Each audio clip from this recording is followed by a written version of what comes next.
Bonjour, alors aujourd'hui une vidéo un petit peu particulière où je vais interviewer Coluche et Daniel Balavoine pour avoir leur opinion sur notre monde politique actuel, sur le virus, sur la crise sociale que nous vivons, aussi sur les médias et les manipulations de l'opinion publique. Il faut savoir qu'aujourd'hui la censure est vraiment partout, sur tous les réseaux, que ce soit sur les réseaux Facebook, sur les réseaux YouTube, mais aussi par exemple sur Twitter. La semaine dernière, par exemple, le président Trump des États-Unis s'est vu aussi censurer un tweet, tout simplement parce qu'il ne respecte pas les lois de la communauté de Twitter. En gros, il faut traduire ça en disant que vous devez dire ce que nous voulons que vous disiez. Ce n'est pas la première fois, je crois que c'est le 5e tweet qu'il s'est fait censurer. Donc ce n'est même plus les présidents qui commandent, qui gèrent le monde, mais on voit bien que c'est l'information, celui qui contrôle l'information, j'avais dit dans une de mes vidéos, celui qui contrôle l'information contrôle le monde. Mais la censure, ce n'est pas seulement le fait de retirer des vidéos ou de retirer des posts et autres, c'est aussi la manière dont l'information est divulguée. Prenez par exemple la manifestation en Allemagne. Si vous regardez, tous les médias traditionnels ont affiché 17 000 participants, alors que les organisateurs annoncent quand même 1 700 000. Il y a un sacré écart. Encore, si on dit de 200 000 à 50 000, ok, on peut comprendre. Mais là, de 17 000 à 1,7 million, il faut quand même prendre les gens pour des imbéciles. Et il suffit de regarder sur les photos, les vidéos, pour se rendre compte qu'il n'y a pas 17 000 participants. Mais à croire que plus c'est gros et plus les gens écoutent et y croient. Donc en moyenne, on pourrait dire qu'il y a à peu près 700 000 ou 800 000 personnes qui ont quand même participé. Donc c'est quand même énorme, ça montre quand même qu'il y a un changement d'attitude, il y a un réveil des consciences sur ce que nous vivons aujourd'hui. Ce qu'il faut savoir, c'est qu'en Allemagne, ils n'ont pas spécialement manifester pour le port du masque, mais tout ce que ça représente autour, parce que ce n'est pas tant le port du masque, parce qu'après tout c'est un petit morceau de papier, quand il y a un peu d'humidité ou de poussière, on va mettre un masque, mais c'est tout le contrôle de ces libertés, cette manipulation qui est autour de ça, et pourquoi le porter alors que le virus n'existe plus, ou alors très très peu, et qu'il a moins de charge virale qu'une grippe aujourd'hui. Donc, et oui, qui contrôle l'information, contrôle le monde. Et je pense que nous arrivons à ce que j'appelle la 3e guerre mondiale, qui est une guerre informationnelle. Bien, nous allons commencer à parler politique. Coluche, avec toi, notre société est construite sur une pyramide oligarchique, et le monde, mais aussi la France, est en train de sombrer dans un cynisme, dans une sorte de peur collective. Et nous aimerions avoir ton avis sur la situation actuelle en France pour toi. On est dans la merde en France. On est dans la merde. C'est-à-dire que moi, personnellement, ça va, j'ai gagné du pognon et je le dis tout le temps et j'en ai rien à foutre, je vais me tirer. Mais pour ceux qui sont obligés de rester, c'est vraiment le bordel. C'est vraiment pas bien. Il y a une pyramide sociale où il y a un mec qui est en haut, tout seul, Giscard, vous me direz, il y a du vent en ce moment là-haut. Bon. Parce qu'il y a beaucoup de mecs qui veulent sa place. Et plus on descend, plus on est nombreux. Et quand on arrive en bas, on est vraiment dans la merde. Alors moi, ce que je voudrais, c'est qu'on remue la merde de manière à ce que... C'est donc vraiment une histoire de merde, ma candidature. Je voudrais qu'on remue la merde et que l'odeur monte jusqu'au nez des mecs qui dirigent et qu'au lieu d'être tournés vers l'extérieur du pays, ils se tournent un peu vers l'intérieur et qu'ils disent qu'est-ce qu'il y a, qu'est-ce qui se passe, qu'est-ce qu'ils ont ceux-là. Ah merde, on leur prend tout leur pognon. Ah oui, il faudrait leur en laisser un peu. Bah oui, si on prend tout l'argent aux gens, ils ne peuvent plus agir. Du coup, il leur reste juste la possibilité de réagir, comme cela se fait aujourd'hui sur le réseau. Mais bon, nous vivons dans une époque de chaos. Et ce chaos est principalement dû à la gestion des pays, à la gestion de la finance, de l'économie et au contrôle des gens et des envies de pouvoir aussi. Alors que penses-tu de la politique actuelle et est-ce que pour toi demain sera meilleur? Ce que je vois, c'est que pendant 30 ans, les mecs ont gouverné comme des manches, c'est-à-dire que économiquement ils nous ont mis dans une merde noire, que les socialistes qu'on a attendus donc de tous nos vœux, de tous nos espoirs, pendant des années, ils font pas mieux, hein. Il y a même des gens qui seraient tentés de dire qu'ils font pire. Et donc, on sait bien qu'il nous arrivera rien de mieux dans l'avenir, quoi. Merci Coluche. Alors, Daniel, ce que veut dire Coluche en disant « il ne nous arrivera rien de mieux », ça revient à dire que, quel que soit celui pour qui les Français voteront, ce sera identique. Alors, je te rejoins là-dessus, et de mon point de vue, il serait préférable de ne plus voter, car c'est un signe fort, ce que je fais d'ailleurs. Le jour où il ne restera plus que 10 personnes à voter, alors ils ne pourront plus cacher les taux d'absentéisme. Daniel, je dis souvent dans mes vidéos que générer de la peur dans l'esprit des gens, c'est dangereux pour nos vies et permet au pouvoir en place d'avoir un meilleur contrôle. D'autant plus que les jeunes qui aujourd'hui en 2020 ne croient plus du tout aux personnes qui gouvernent notre monde. Alors du coup pour toi, quel avenir vois-tu pour les nouvelles générations, pour les jeunes d'aujourd'hui ? Ce que je peux vous dire, c'est que la jeunesse se désespère, elle est profondément désespérée parce qu'elle n'a plus d'appui, elle ne croit plus en la politique française, et moi je pense qu'elle a, en règle générale, en résumant un peu, bien raison. Ce que je peux vous dire, c'est que le désespoir est mobilisateur, et que lorsqu'il devient mobilisateur, il est dangereux, et que ça entraîne le terrorisme, la bande à Bader et des choses comme ça. Et ça, il faut que les grandes personnes qui dirigent le monde soient prévenues que les jeunes vont finir par virer du mauvais côté parce qu'ils n'auront plus d'autres solutions. Coluche, à ton avis, pourquoi les gens suivent les décisions politiques aussi stupides les unes que les autres, comme le port du masque, la distance sociale, alors que le virus n'existe plus? Ou alors juste quelques cas éparpillés ici ou là, et qu'en tout cas, il ne tue pas. Pourquoi les gens n'osent pas s'affirmer au risque de perdre ce qu'ils ont pour leur liberté de vie? Moi, ça m'épate de... Je me dis, tiens, mais c'est marrant quand même, les gens qui gouvernent, ils sont pas cons au point de ne pas demander leur avis aux gens que ça concerne. C'est ce qu'ils font. Ils vous demandent pas de votre avis ou vous n'avez pas d'avis? Qui c'est qui a un avis sur ce qu'il faudrait faire? Bon, une autre question? Bien sûr que j'ai encore d'autres questions pour toi. Tu es d'accord avec moi que l'on est tout de même gouverné par des fous dangereux qui sont au pouvoir, même si le pouvoir a changé de main aujourd'hui et a glissé sur ceux qui contrôlent l'information. Alors à ton avis, que devrions-nous faire pour éviter ces dérives? Une des choses que je voudrais arriver à faire changer ici, c'est que quand un type se présente, il a un programme chiffré et daté. Il dit, on va augmenter la retraite de tant de pourcents à partir de telle date. Bon, après ça, il dit, on va faire baisser l'inflation de temps, on va faire baisser le chômage de temps, hein, à telle date. Et bien qu'il le fasse. Et puis quand il n'a pas réussi à la fois son pourcentage et sa date, et ben on le vire. Et puis on recommence, on revote pour un autre mec. Du coup, qui vois-tu à la place de Macron aujourd'hui? Crois-tu qu'il y aurait un mec ou une femme qui aurait assez de... Alors je vais pas le dire pour éviter d'être vulgaire, pour transformer notre système de fond en comble et d'assumer, bien sûr, son rôle au détriment des pressions des lobbies? Politiquement, en France, on n'a pas grand monde pour remplacer ce qu'il y a là et ce qu'il y avait avant. Hein. On n'a pas grand-chose. Hein. Bon, si nous n'avons personne d'autre, à ton avis, Daniel, faut-il faire tomber les gouvernements en changeant les hommes au pouvoir pour retrouver notre liberté? La révolution, on ne la fait pas en changeant de gouvernement. La révolution, on l'a fait comme en 1789, en faisant la révolution, pas en changeant. On fait une révolution ou on ne la fait pas. Je crois que le message ne peut pas être plus clair. Merci Daniel. Alors Coluche, comment expliques-tu que des lois, que des décrets qui portent atteinte à nos libertés individuelles sortent du jour au lendemain, juste en un claquement de doigts? Ce qui place le peuple dans une obéissance forcée que je qualifierais de dictature, car il faut quand même appeler un chat un chat. Crois-tu que si les lanceurs d'alerte continuent à faire ce qu'ils font, au risque bien sûr de se voir censurer leur action, comme c'est le cas aujourd'hui sur des chaînes YouTube ou sur des pages Facebook, le dernier en date d'ailleurs c'est Jean-Jacques Crèvecoeur, qui a été rayé définitivement de la plateforme YouTube après 10 ans de présence, sous prétexte qu'il ne disait pas les pensées de ceux qui hébergeaient ces vidéos. En gros, il faudrait que tout le monde dise la même chose et pense pareil. Donc penses-tu que les lanceurs d'alerte doivent continuer d'informer dans cette guerre informationnelle, que cela puisse faire bouger en fait les choses dans le bon sens ou permettre aux gens de se réveiller? Tous ces articles, toutes ces émissions, toutes ces vidéos que nous faisons chaque semaine et pour certains chaque jour, à ton avis, servent à quoi aujourd'hui? Elles serviront à faire un bordel suffisant dans les médias et dans les partis politiques pour que les types, j'espère, révisent la Constitution française qui est foutue à l'as de pique. C'est-à-dire on a un pouvoir exécutif, je sais pas si c'est pas compliqué pour expliquer, mais en tout cas, il y a un mec qui commande tout seul en fait, voilà, et ça c'est interdit normalement. Encore la semaine dernière, le président de la République a fait l'étalage de la force de frappe. Il a dit c'est moi qui appuie sur le bouton et en fait c'est pas vrai. Dans la Constitution, c'est le Parlement qui doit décider de si on fait une guerre à quelqu'un. Mais il l'a complètement oublié puisqu'il y a des lois maintenant. Il y a même une loi qui dit qu'on n'a pas le droit, on n'est pas obligé de faire voter une loi pour qu'elle existe.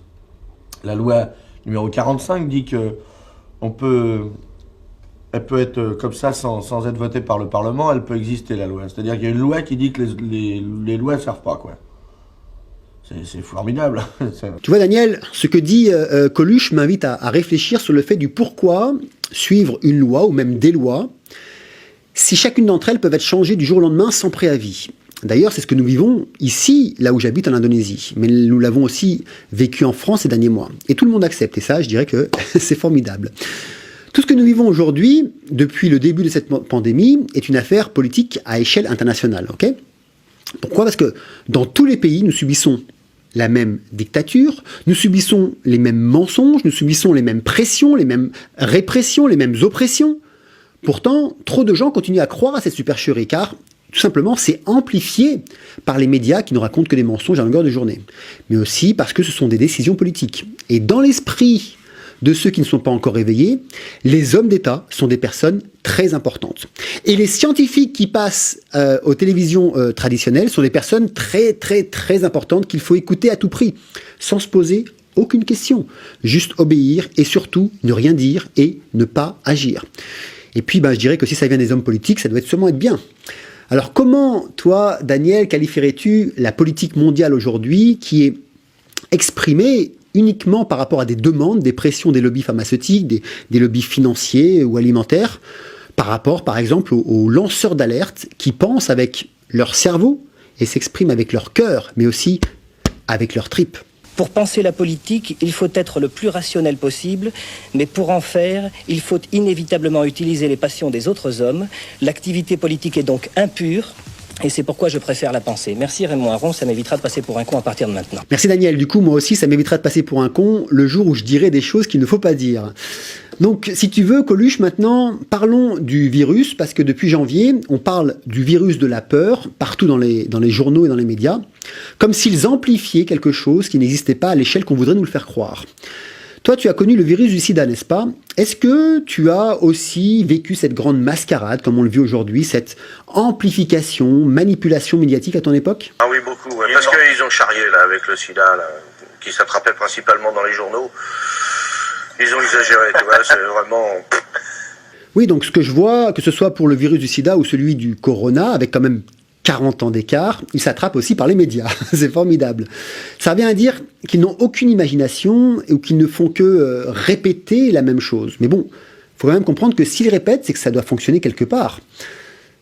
Nous vivons aujourd'hui de la répression à longueur de journée. Soit on tape sur la tête des pauvres, des jeunes ou des plus démunis, soit on taxe les gens, mais pas les riches, car les ultra-riches ne font plus partie, on les appelle plus des gens à notre époque, puisqu'ils sont séparés de notre réalité.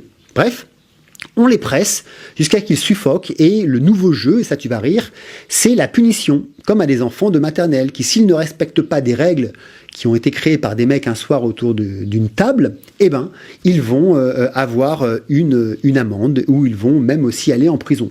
Je prends un exemple digne d'une école de maternelle, le port du masque, que si tu ne le portes pas, eh ben, te coûte le même tarif que si tu n'attaches pas ta ceinture de sécurité. Par contre, il y a quand même plus d'accidents de voiture que du virus en France. Mais tu risques la prison si tu ne portes pas le masque. Mais pas avec la ceinture de sécurité. Ceux qui nous gouvernent ont tout de même comme mission première d'aider leur peuple, non? De les soutenir, de les rendre heureux, de les maintenir en bonne santé physique et mentale. Ceux qui nous gouvernent ont quand même comme mission d'élever les talents de chacun et d'amener l'être humain à réfléchir par lui-même, non? Sans conditionnement, n'est-ce pas? C'est comme s'il n'y avait que la répression envers le peuple qui les ont élus comme moyen de se faire entendre. Vous croyez que les gens qui gouvernent n'ont que la répression comme moyen d'expression? Eh bien, vous avez raison, c'est bien ce contre quoi je lutte. Et justement, je suis pas d'accord qu'ils emmerdent avec des lois antidémocratiques alors qu'ils clament partout qu'on est dans une démocratie. Vous voyez, ce que l'on vit ressemble à une guerre mondiale, qui de mon point de vue est la plus pernicieuse, car elle passe inaperçue et que les gens sont pris en otage un peu comme des pantins qu'on manipule. Mais au lieu de les tuer directement, on les tue à petit feu, tout en douceur, pour que ça passe mieux. De la malbouffe, de la médecine empoisonnante, conditionnement mental en générant de la peur là où il n'y en a pas. Et demain matin, ça sera une injection sous-cutanée pour mieux contrôler les nouveaux esclaves du XXIe siècle, un contrôle de nos faits et gestes. On parle déjà de Troisième Guerre mondiale. Tu en penses quoi, toi, Daniel ? Oui, enfin, je ne veux pas faire pleurer dans les chaumières, mais je veux dire qu'on parlait tout à l'heure des adultes qui ne vont pas aux manifestations pacifistes, et je crois qu'il y a une juste raison à ça, c'est qu'ils ont eu leur guerre et qu'ils croient que nous n'en avons pas. On entend souvent dire les adultes, oui, ça se voit que vous n'avez pas connu la guerre, il vous faudrait une bonne guerre. Moi, je leur dis maintenant bien en face, on l'a, la guerre. Alors Daniel, si tu le veux bien, parlons un peu richesse et économie. Aujourd'hui, 1% des plus riches détiennent 2 fois la richesse de 92% de la population mondiale. Et quand il faut soutenir les trous de l'État, ils taxent les ouvriers plutôt que les grandes multinationales. On donne par exemple des milliards pour sauver l'aéronautique, les banques, mais juste 1 500 € pour les entrepreneurs. Est-ce que ça a toujours existé de cette façon? Et toi, Daniel, trouves-tu ça normal? Le ministre du Budget qui trouve que c'est mieux pour combler le déficit de la sécurité sociale d'augmenter les cotisations d'1%, des ouvriers bien entendu, au lieu de taxer les œuvres d'art. Les œuvres d'art de qui, on ne sait pas. À se demander s'il a de la famille là-dedans. Je ne pense pas, parce que quand même, un homme de gauche ne peut pas avoir de la famille. Vous voyez ce que je veux dire, etc. Bon. Et je trouve ça scandaleux. Oui, alors ce que je vois, c'est que c'est une tradition qui date depuis des générations, ok ? De faire travailler les pauvres ou de leur donner juste le minimum pour qu'ils ne se révoltent pas et de nourrir ceux qui n'en ont pas besoin. Car entre nous, si Air France coule, ou même la Société Générale, au profit de nourrir des milliards de personnes, on s'en fout, n'est-ce pas ? Enfin, donc parlons, si tu veux, Coluche, de médias et de journalisme. Et dis-moi, s'il te plaît, mais de façon sérieuse quand même, est-ce qu'on peut encore croire à ce qui est dit dans les infos, les télévisions classiques ou dans les médias de masse aujourd'hui ? Parce que des informations, il y en a plein, hein. Par exemple, bon, il y en a plein, hein. Les informations, ça manque pas, mais il faut choisir pour les dire. C'est à la télévision, on peut pas dire la vérité, il y a trop de monde qui regarde. Encore dans les journaux, on peut y aller un petit peu parce qu'on lit pas les journaux, mais dans la télé, c'est pas possible. Mais oui, mais en fait, c'est bien ce que tous les lanceurs d'alerte disent sans cesse. Mais si tu veux, il est difficile de se faire entendre, quoique, quand même, la balance se renverse depuis quelques semaines, car énormément de médecins, de scientifiques, d'hommes d'État ont commencé aussi à dénoncer les mensonges d'État. Du coup, par des biais interposés, les mentalités changent, car bien sûr, on n'entend pas ça dans les médias traditionnels. Bref, du coup, pourquoi, à ton avis, les médias amplifient-ils des infos en donnant des fake news chaque seconde en se copiant les uns les autres? Je sais pas, les mecs ils disent toujours ce qu'ils peuvent. Hein. Moi, quand j'ai commencé à faire rire, on a dit que j'étais le nouveau Fernand Reynaud. Et puis maintenant, je suis en train d'être l'ancien Coluche, et puis tout le monde s'en fout. Je sais pas, moi, vous dire ce qu'ils racontent, j'en sais rien. C'est parce qu'ils n'ont pas d'imagination. Je suis d'accord avec toi, mais tout de même, un journaliste a comme mission première d'informer et non de mentir. Sinon, c'est plus un journaliste, c'est un complotiste, non? Mais en fait, il faut comprendre qu'il y a une confusion énorme autour du virus. Même les journalistes se contredisent. Tout ce qu'ils racontent aux infos ne porte sur aucune preuve solide, mais sont juste sur des a priori, ou alors sur du plagiat, ou alors aussi sur des commandes d'infos qui sont payées. Un peu comme les youtubeurs qui sont rémunérés pour promouvoir plutôt un produit, en gardant leur style bien sûr, mais les médias et les journaux aujourd'hui n'ont même plus de style personnalisé, ils n'ont même plus de personnalité. Et toi, Coluche, tu en dis quoi? Moi je dis que quand un journaliste il n'en sait pas plus que ça, il devrait être autorisé à fermer sa gueule. Ah oui, mais moi ça je peux pas le dire parce que sinon je vais me faire censurer. Tu sais, de plus en plus on entend et on découvre que les journalistes sont tous achetés, sont tous soudoyés pour promouvoir non pas ce qu'ils ont envie de dire, mais ce qu'on leur demande de dire. Du coup, ne sont-ils pas devenus des vendeurs de malheur de l'espèce humaine en contrôlant l'opinion publique? D'après toi, sont-ils vraiment autonomes et libres ou est-ce qu'ils sont devenus des marionnettes qu'on manipule, des commerciaux à essayer de nous vendre des idéologies? Et là, en l'occurrence, l'idée sournoise d'un virus planétaire et meurtrier. Du coup, les journalistes servent à quoi vraiment? Vous savez, on s'en sert quand on en a besoin dans notre métier. Dès qu'on a quelque chose à vendre, on fait venir un exemple, par exemple vous. Oui. Vous voyez, oui. Si vous avez venir dans cette émission, c'est parce que je suis l'invité et que je viens présenter en Suisse ma nouvelle cassette de vidéo. Alors on s'est dit, tiens, on va prendre des journalistes, ils poseront des questions, vous voyez. Pour terminer, j'aurais une dernière question pour toi, Coluche. Qu'aurais-tu à dire à tous ces gens qui continuent à regarder les informations à la télévision ou dans les chaînes de TV de masse? Mais en fait, si tu veux, une fois que tu connais le principe, il n'y a plus beaucoup à regarder l'actualité, parce qu'ils ne changent pas d'avis. Hein. Ouais. Ça fait 67 ans maintenant que je regarde la télé, et c'est les mêmes. Hein. Ouais. Oui, bon, comme ça, c'est clair. Ce que je vois, c'est que depuis votre époque, jusqu'à nous, rien n'a vraiment changé. Les médias sont toujours des menteurs et des manipulateurs. Les politiciens des voleurs de vie et des colonisateurs, leur plus grand défi, c'est comment rendre les gens toujours plus esclaves qu'ils ne le sont. Les pauvres encaissent toujours 100 fois plus psychologiquement et physiquement que ce que les riches encaissent financièrement. Bref, notre société est toujours la même, mais en pire, car nous sommes de plus en plus nombreux et sommes beaucoup moins bien lotis. Et puis, nous avons aujourd'hui plusieurs épées de Damoclès au-dessus de notre tête. Le réchauffement climatique, comme aussi la démographie, trop peu de personnes osent en parler, peut-être parce que c'est tabou, comme la fin des ressources, comme la faim dans le monde, comme les réfugiés climatiques, comme la fin de la biodiversité.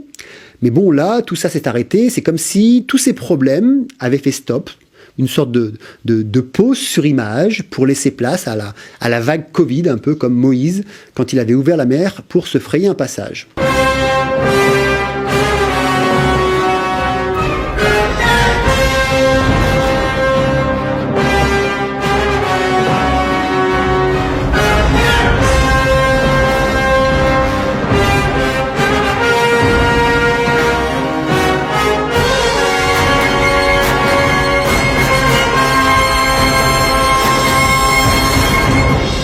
Et bon, là, Daniel, tu vas être d'accord avec moi que le Covid, il ne va pas sortir le peuple humain du désert chaotique dans lequel nous sommes. Il va plutôt lui mettre la tête dans le sable, si vous voyez ce que je veux dire, ok?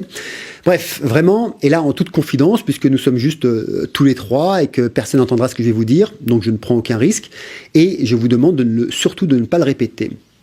Je fais partie de ceux et de celles qui ne croient pas une seconde à cette pandémie et qui n'y a jamais cru d'ailleurs, et ça depuis le début. D'ailleurs, ma première vidéo qui date de février, qui a presque fait 1 million de vues et qui est toujours en ligne, qui n'a jamais été censurée, peut le confirmer. Je n'ai, moi personnellement, jamais vu de malade de Covid autour de moi, ni de mort d'ailleurs, dans toute mon audience et amis qui me suivent, et ça fait à peu près 100 000 personnes, tous réunis. Et aucun d'entre eux ne m'a aussi rapporté un cas réel. Donc du coup, je me pose la question parce que quand ici il y a le virus de la dengue en Indonésie, ben, vous pouvez être sûr que vous ne pouvez pas croiser 100 personnes sans en avoir une qui l'ait eu ou qui peut vous dire que quelqu'un de sa famille ou de ses relations l'a eu. Moi-même, j'ai attrapé la dengue 3 fois. Et pour moi, ça l'a toujours été et c'est toujours une belle manipulation. Alors, je vous remercie tous les deux d'avoir passé ce temps avec nous. Et par contre, Daniel, je vais te laisser le mot de la fin en te posant une dernière question. Que penses-tu de toute cette histoire autour de cette pseudo-pandémie ? Tout ça, c'est de la merde. Il faut le dire maintenant aux gens. Il faut qu'on nous change la vie. On voudrait apprendre à nos enfants autre chose que ce qu'on nous a appris. Et maintenant, je le dis tout haut et fort, et tout en emmerdant ceux qui croient que j'ai les idées courtes, parce qu'on peut me donner des heures d'émission, et si on veut des idées, j'en donnerai, et sur un peu tout. Et je suis prêt à recevoir surtout celles des autres pour montrer s'ils en ont autant que moi. Alors je dis que tout ça suffit, qu'il nous faut la paix, qu'on veut la vraie paix, et qu'on veut que tous ces gens-là s'en aillent, et qu'on arrête de nous faire croire que tout se passe entre le socialisme et le capitalisme. Il y a eu Keynes, il y a eu Marx, il y aura d'autres philosophes. Il y en a eu avant, il y en aura après, il y aura d'autres choses qui se passeront. Tout ça, moi je le dis, je le pense sincèrement, c'est de la merde et on n'en veut plus. Et j'emmerde tous les pouvoirs, d'où qu'ils soient, quelles que soient leurs idéologies, et j'emmerde en même temps ceux qui croient que c'est facile de le faire parce qu'ils n'ont qu'à venir le faire à ma place. Voilà.